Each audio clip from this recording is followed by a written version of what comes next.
So there was this big flood that's happening in Kuala Lumpur again, right? Just happened earlier today, and almost the whole day was raining. Okay, it was a very wet day. I read the news. It says that it's actually one of the wettest day so far this year. All right, the rainfall was counted as about 140 mm compared to the average of just 60 mm that Kuala Lumpur receives on average per year. All right.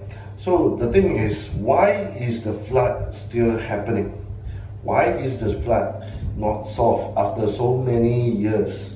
Okay. First of all, we need to understand why does this flood still happen. Right? There are a few reasons to it. Okay. The first reason is that you just have massive rainfall. Alright, the massive rainfall basically happens like over 5 hours or throughout the night. So basically the whole wide area gets a lot of rain in the shortest period of time. Alright, so we call this flash floods. Okay, so sometimes it's unpredictable, the weather is unpredictable, so you do not know when these flash floods will happen.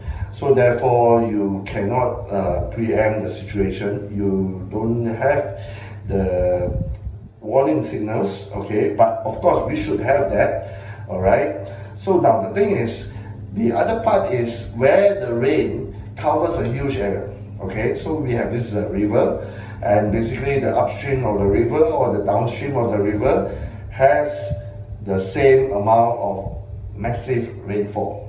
Okay, so basically the water will be stagnant in a certain area.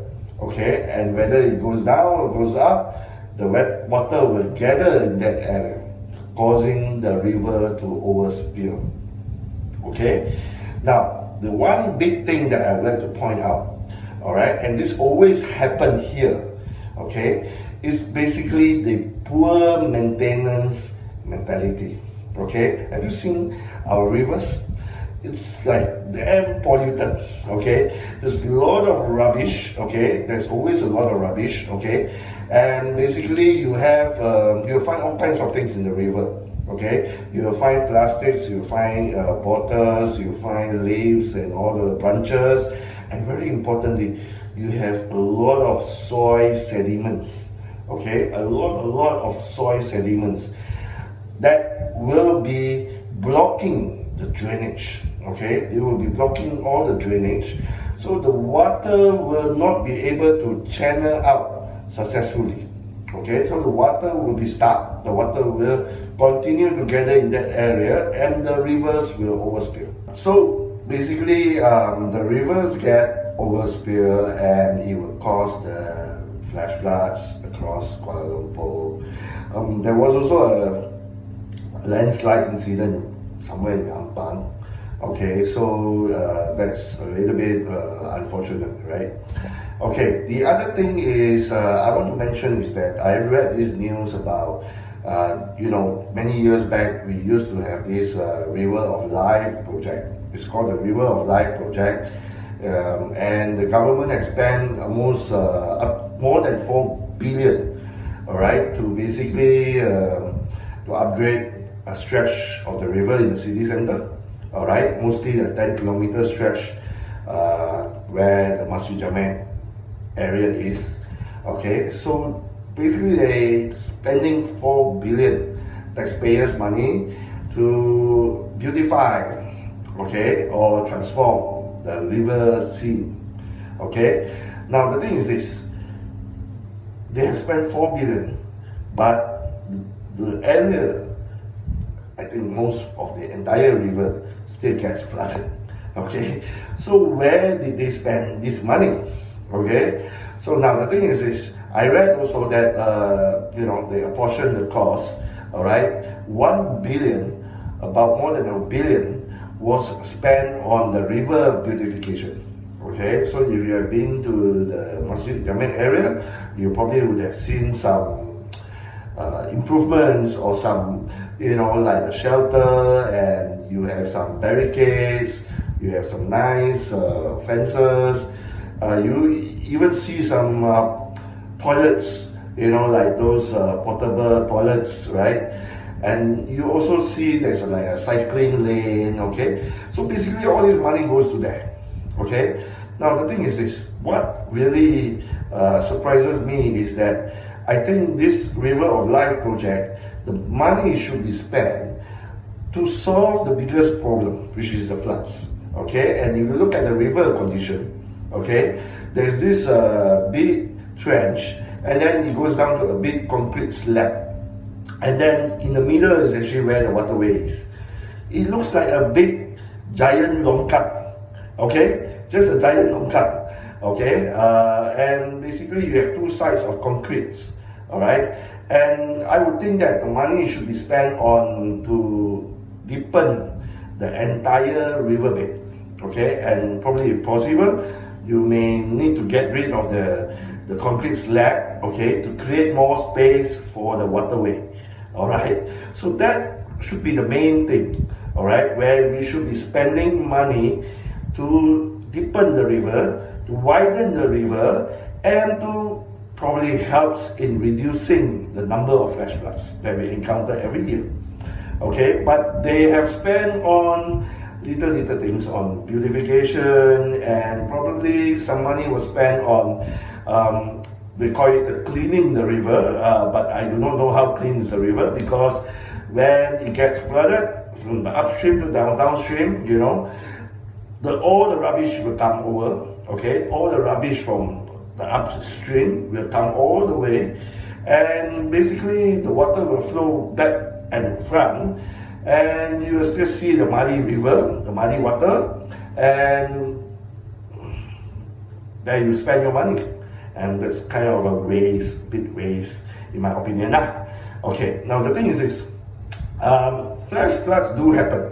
Flash floods do happen, not just in Kuala Lumpur, but also in many other global cities, right? But of course, it's getting pretty common here in Kuala Lumpur, so we will need to have a more proactive measures to solve this problem, okay? And if you go around most parts of our city and also the suburbs area, you will see there's actually a lack of green lawns, okay? There's actually a lack of pocket gardens, okay? You can have the big forest reserve, it's fine, but within the city area, you will need to have a lot of water retention areas, like the ponds, the lakes, and I think the best is to have like pocket gardens. Alright, so these pocket gardens can absorb the excess or the massive rainfall that we encounter today. Okay, so and then you see any little plots of land are not being transformed into parks, into urban parks. They are being developed into a new condo projects, a new high-rise building. Okay, so eventually we will have shortage of retention areas for the rainwater, all right? And I think we are also clearing some hills all over Klang Valley, all right, in the name of development, okay? I think we need to have a very focused environmental assessment for every projects or every high-rise buildings that we are building. So the emphasis now has to be a lot more towards the care of the environment rather than building just another block. Okay, so this is something that we need to look at. All right, now in terms of the river, we need to widen the river. Okay, we need to improve the river. Okay, and definitely the River of Life is not what we have expected. Okay, so the money was not well spent, in my opinion, and there may not be a very efficient allocation of resources in that way. So Kuala Lumpur will lose out, okay? And of course you have this billion-dollar mega project, this smart tunnel. You can build as many smart tunnels as possible, but it's not going to help, because smart tunnels, basically, if the area, targeted area is flooded, you will channel the water out, that's the purpose. But if the water or the river overflows right somewhere neither of the city, okay, or in an unexpected area, okay. So the water just overspilled from the river. You don't expect the smart tunnel to be in that location to channel that water out, right? So therefore, the smart tunnel is only suitable for certain targeted areas, okay? Not for everywhere, all right?